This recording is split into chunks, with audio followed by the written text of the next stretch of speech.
From here, my local common looks pretty dried up. Perhaps I should take a watering can and water some of it, make it green up again. But what will be the point?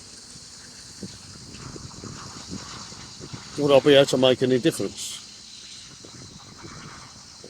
Sometimes speaking about the gospel and the Lord Jesus feels a bit like that. It's all dried up. Is anybody listening? Many people don't seem interested. They'll even get angry when you speak it. They just ignore it or turn their heads away. I tried to give a leaflet to a guy just now. He just refused it. He said, no thanks, I'm not interested. How does it make us feel?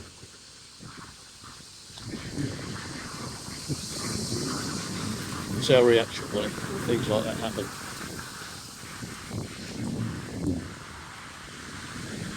Perhaps we think, what's the point?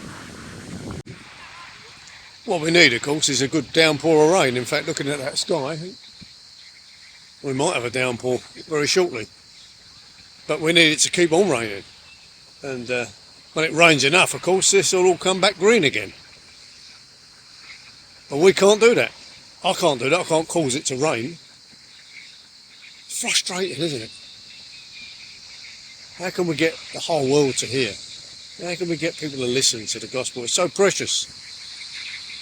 So wonderful. God has transformed us and given us a task which seems impossible. And Jeremiah felt a bit like that. In fact, he said, I've been deceived. People aren't listening. People are turning away. They're not interested. It's great, isn't it? We share in a similar problems to the prophets of old. It's worth thinking about. Let's have a look at what it says in the scriptures, what Jeremiah said. Jeremiah chapter 20, verse 7. O Lord, you deceived me. I was deceived. You overpowered me and prevailed. I am ridiculed all day long. Everyone mocks me.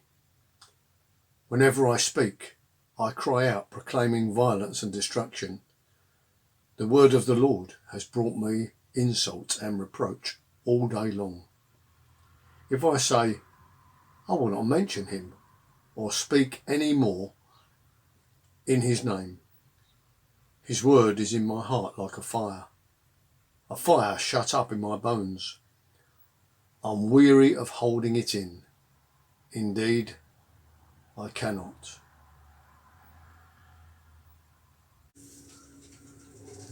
We can hear there by the reading, Jeremiah is really frustrated. He's even saying that he's been deceived by God. This message has brought him ridicule and difficulty. But then he goes on to say, but if I stay silent, if I don't say anything, then I feel real bad inside.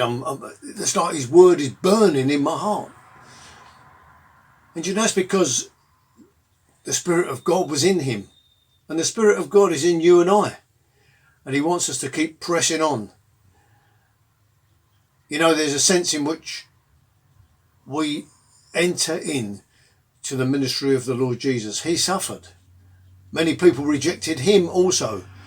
And we're instructed by him to take up our cross and follow him and keep on going even when it's tough. We certainly need his Spirit, his power, his strength. We cannot do it alone. There were times when people criticised Jesus. In fact, many turned away from him and wouldn't listen to even his message. They rejected Paul and tried to kill him. And many of the apostles were also persecuted. And his people right down through the ages.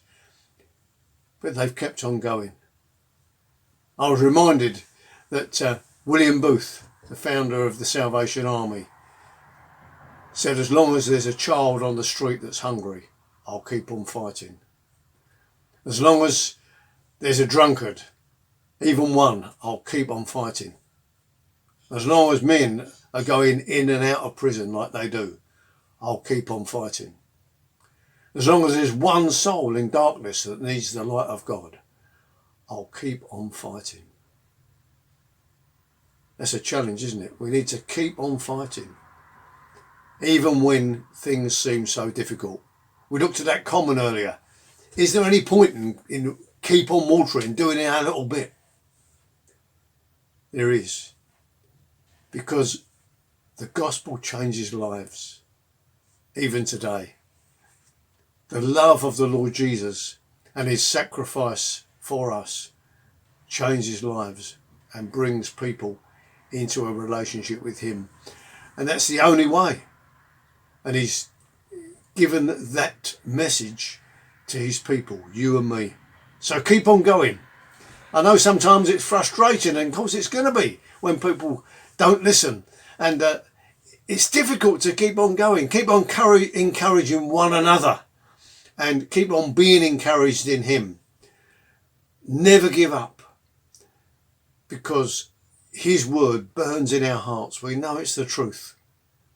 And people so desperately need to hear the truth of God today. Thanks for listening. Hope that was useful. God bless you. And keep on proclaiming the gospel. Bye for now.